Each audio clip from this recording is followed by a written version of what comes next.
J'aimerais d'abord commencer cette vidéo en présentant mes excuses à un individu que j'ai beaucoup tensé ces 3 dernières semaines.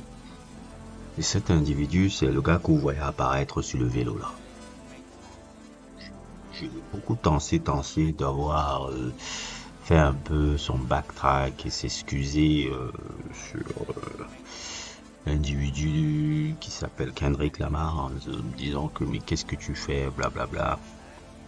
Beaucoup en participant aussi à la moquerie générale qu'il a subie. La moquerie générale qu'il a subie par rapport à sa décision justement de ne pas être dans ce délit-là. Et quand on observe maintenant la situation qu'il y a actuellement, je me rends compte que j'étais dans l'erreur de moquer de ce gars-là. Je prends d'excuses par rapport à cet individu. Il avait totalement raison de le faire. Parce que s'il était dans le truc, il aurait aussi pris quelque chose qui aurait été très dommageable à sa carrière. Parce que là, je ne sais plus ce que j'ai envie de dire. C'est comme si je me répétais, mais comme vous entendez la chanson en fond, Buried Alive, dont Kendrick fait l'interlude déjà en 2012 dans Tecker, où quelque part il annonçait déjà que hey, moi je suis là pour le trône, que Drake m'a poussé à avoir encore la fin et autres et tout, quand je le vois son succès et autres et tout. Et il disait déjà ça à l'époque là. Là on est dans la situation actuellement là. À part être délusionnel de Jimmy, c'est fini. Je pense que c'est fini. L'ère de Drake est finie.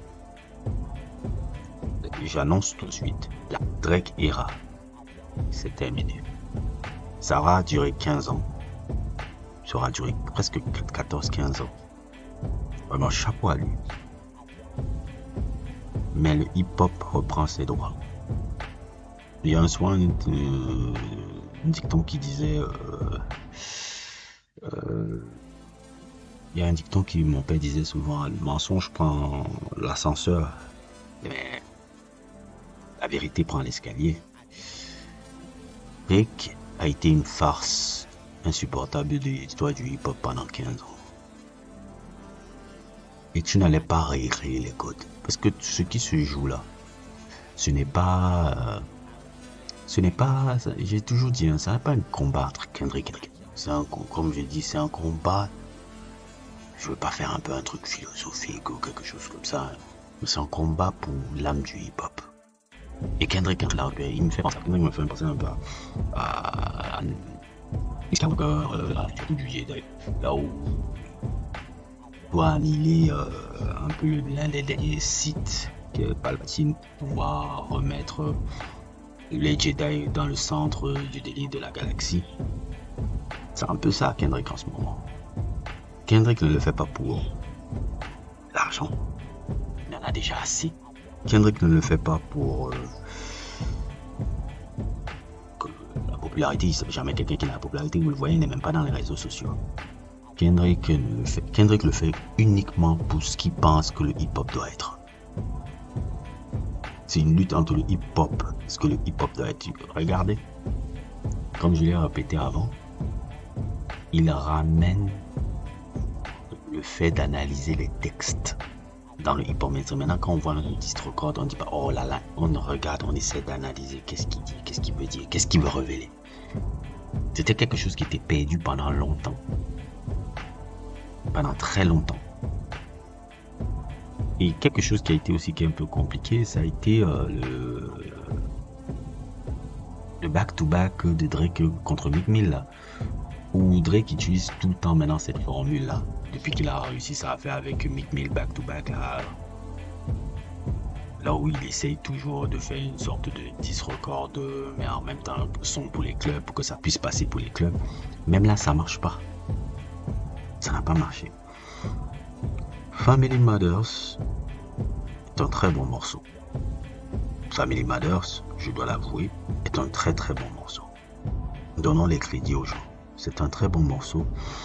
C'est un très bon morceau qui dévoile des choses sur Kendrick que bon, c'est pas le but, c'est pas de dévoiler, mais qui dit des choses sur Kendrick notamment, oui, qui fait des trucs sur sa femme, qui tabasse sa femme soi-disant, et que Dave Free, pour ceux qui ne le savent pas, c'est le collaborateur de Kendrick depuis le début. Ils ont même PG Lang ensemble. Dave Free, c'est le directeur artistique quand même, qui a été le directeur artistique de TDE. Je dirais même, sans Dave Free, TDE n'aurait pas été ce qu'il a été. Et ça se voit même depuis que Dave Free est quitté et Kendrick sont quittés de TDE. Il n'y a plus rien d'intéressant à TDE. TDE, c'est Dave Free. C'est Dave Free et Kendrick. C'est eux qui ont fait la créativité de ce label-là. Depuis qu'ils ne sont plus là, regardez ce qui se passe là-bas. C'est n'importe quoi. Les gars, Dave Free, c'est celui qui découvrait le truc. Dave Free, c'est celui. Dave Free, ça a été TDE. L'âme créative de TDE, c'était Dave Free. Et maintenant, après tout cela, les trucs que Drake a dit, le disque de Drake qui était bon son, hein, mais relativement, il racontait pas grand-chose. Il racontait pas grand-chose et à un moment donné, ça pouvait paraître un peu ennuyeux par rapport à la longueur. Parce que il a voulu en même temps faire un son qui va passer pour les clubs et en même temps dire la deuxième partie, il fait un son en disant bon, voilà maintenant comment je vais faire. Donc à un moment donné, il se perd un peu. Il se perd un peu. Et comme je dis, on l'a dit, son équipe là ne le conseille pas bien parce que ce sont des yes man. Par rapport au type de son qu'il choisit, par rapport au type de truc, il est redondant. Donc quand il a fait son family truc, je trouvais que c'était une réponse ok, mais pas forcément le truc, parce que moi je l'ai découvert, je me suis réveillé, je vois seulement les messages en inbox que des gars qui me disent, gars, frère, il y a la guerre ici, tu n'es pas au courant de la guerre qui se passe en ce moment là. Je dis quoi, ça continue?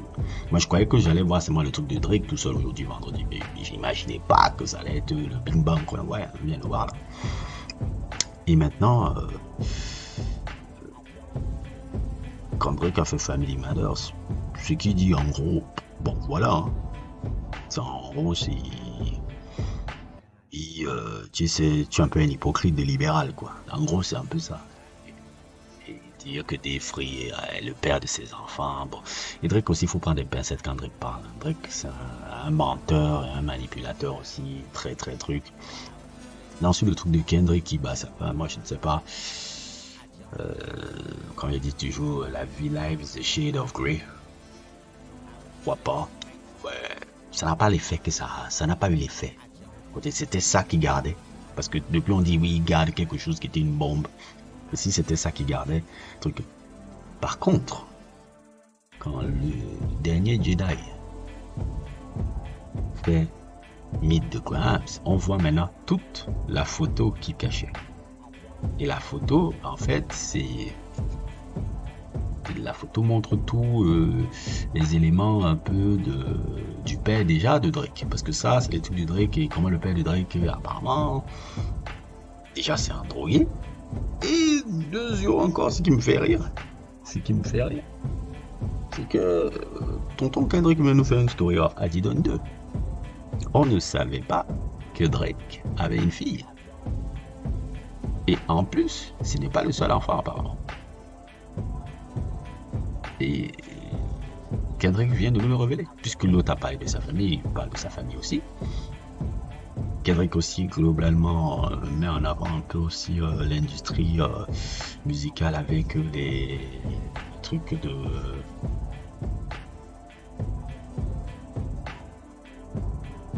Je dirais pas d'inceste, que le mot là, le child pornography, ces jeunes gars, ces gars qui essaient de prendre toujours des jeunes filles et tout, et que apparemment Drake, et c'est ça que j'avais compris dans Euphoria, quand il faisait Euphoria, la référence à Euphoria, le fait qu'il soit producteur de la série, et quand tu vois la série haute et tout, il faisait déjà référence à Euphoria de ça, il parlait des jeunes filles. Et Drake, c'est vrai que quand tu regardes un peu son truc est très, c'est dans les jeunes filles. Et apparemment, il y a un côté de lui, et je pense un peu ce nom-là. Quand Kendrick Lamar parle, il parle un peu de ces noms-là. Il y a aussi ces gens qui sont dans les trucs un peu déviants. C'est... Là, je dirais, sincèrement, de mon point de vue, Jimmy, le bif est terminé. Tu as perdu. Tu as perdu, rien ne... C'est mort. Tu voulais que, par exemple, sortir ton truc là le vendredi pour que le samedi et le dimanche, ça puisse être le truc qui va. C'est cassé. C'est pas ça qu'on parle de ta caché. T'as bien dit, il fallait pas l'attaquer. T'as bien dit, il fallait pas l'attaquer. Voilà les conséquences. Et là, même encore, ce qui est marrant, hein, c'est que, comme je l'ai dit, sur le plan commercial, Kendrick,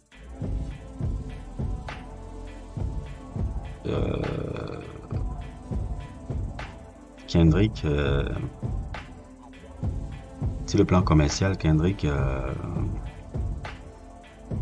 bat Drake. Il vend beaucoup plus que lui. Il met beaucoup plus que lui. Il vend beaucoup. Il est en train ça a eu plus de vues. Middagram a eu plus de vues que... comment ça s'appelle encore la colonne Family Matters. Ça a plus de vues que Family Matters actuellement. Même sur le délire un peu des ventes, des nombres, des chiffres, Kendrick fait les chiffres, comment ça se dit, c'est une annihilation. Drake c'est terminé, hein. Les fans de Drake là. Bon, Drake a dominé le hip-hop pendant 15 ans. Là c'est fini. Là c'est fini, là c'est mort. Merci à lui. Tu auras détruit cette histoire là pendant 15 ans, mais Kendrick est revenu sauver les délais là. Moi je ne peux que dire que bon. Je sais que Drake, son ego, ne peut pas l'accepter la défaite là. Il va encore essayer de faire une distraction, mais c'est pathétique. Il n'y a rien qui va arriver. Il n'y a rien qui va... Il a peur. Il a 3 que c'est par-dessus. Il a peur. Bref. Et à plus pour d'autres aventures.